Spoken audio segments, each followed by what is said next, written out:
Zut alors! A French publication may have revealed the previously unconfirmed main villain of Wonder Woman. Want to know who our Wondrous One is facing off against? Tie yourselves down with a little lasso, because it's Screen Junkies News.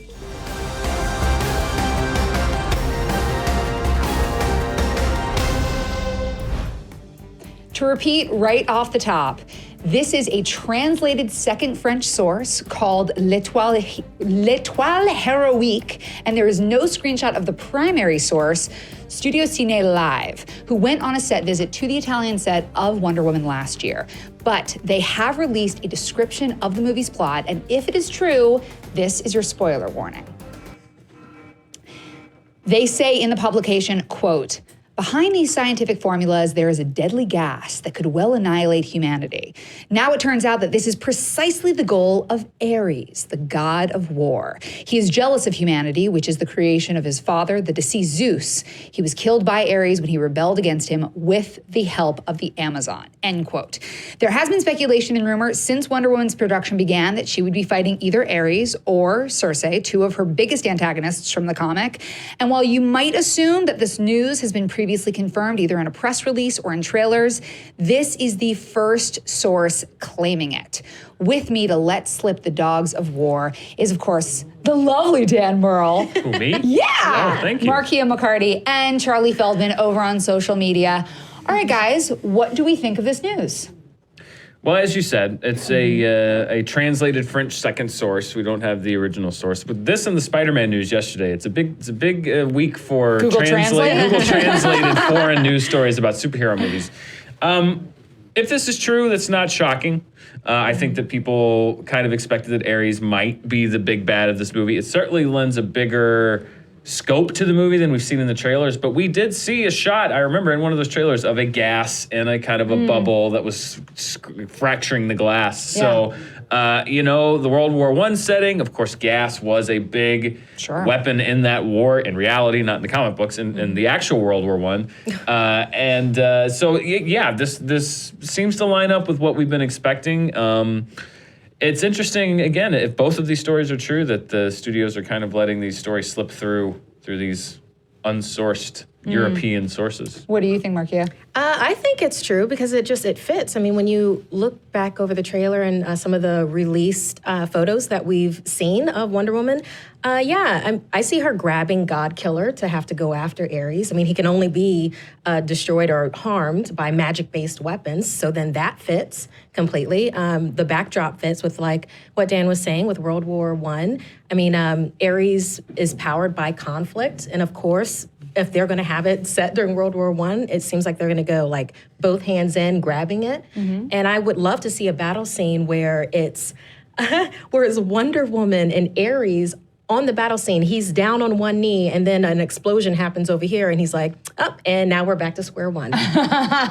Well, we have not talked yet about who is possibly playing Ares. The rumor right now is Danny Huston, although if you go onto the IMDb page, there are 8 actors who are listed as actor under character name. Right. But Danny Huston is one of them. The other person who is possible is David Thewlis, but it seems like Danny Huston, which is interesting because that means he is both in the DC and the Marvel world because he plays Stryker. That's true. Yeah, he can do it all. That's what Danny Huston's allowed to do. Well, it's not quite the Marvel world. It's Marvel characters, and that X-Men chronology is that's just a mess. It's just a total mess. It's a big old ball of yarn. You got Brian Cox playing it. You got the kid from Flesh and Bone playing it. But what do we think if it's Danny Huston? I'm on board. Yeah? I mean, I only really know him and enjoy him from 30 Days of Night, if anybody remembers that movie. I remember hearing about it. Yeah, I think he's a fantastic vampire. I mean, he brought levels to it. He's a big heavy. I like that. I like his villains. So I would love to see what he would bring to Ares. What do you think, Dan? I think he's a good choice. He is he's one of those guys. Like you see him and you're like, oh, that guy. He's been in however many movies. I couldn't even tell. It's like you said, I've probably seen 15 movies he's been in, and I couldn't list one of them right off the top of my head. But I remember him being good. Exactly. Clash of the Titans. I remember being very good in all of them. And, especially if this is Ares, I think you want to go with, as you said, kind of a heavy.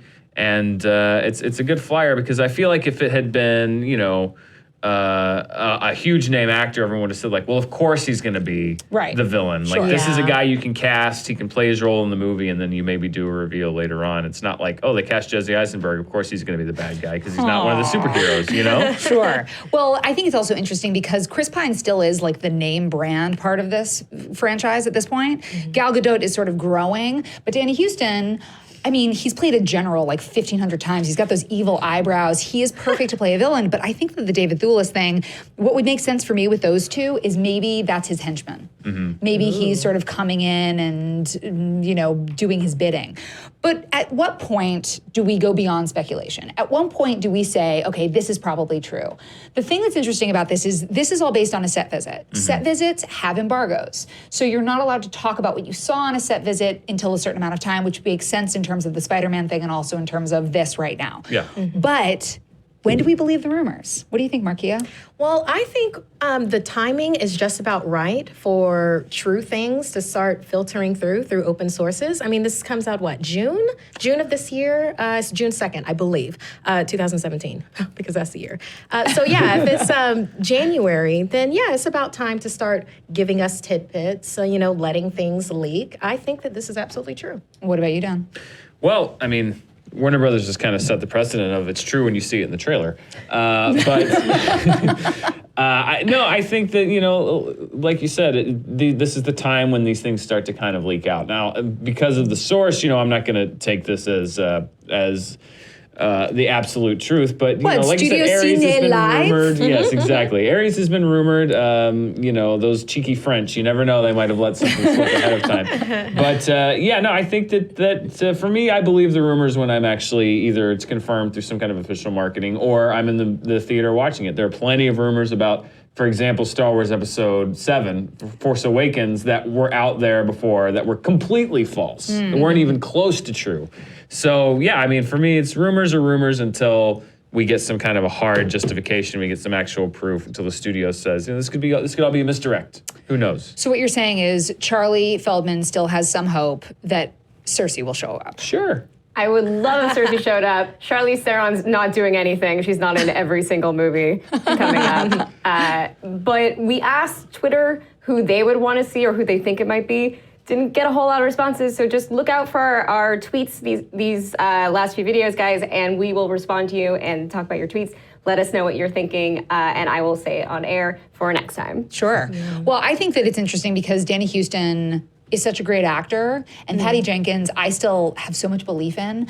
I think that having him play the villain makes a lot of sense, and it gives me more enthusiasm for the property. Does that do that for anybody else on this panel? Well, sure. Yeah. I mean, he's a very solid choice. And then, like Dan was saying, he's not too far up the echelon where it's like, oh, he's definitely it. Yeah. You know. But then it's also, oh, he's such a beautiful fit for this particular role. So, and then just to represent DC Comics. I mean, he's got the lines, he's got the grit, he's got the levels.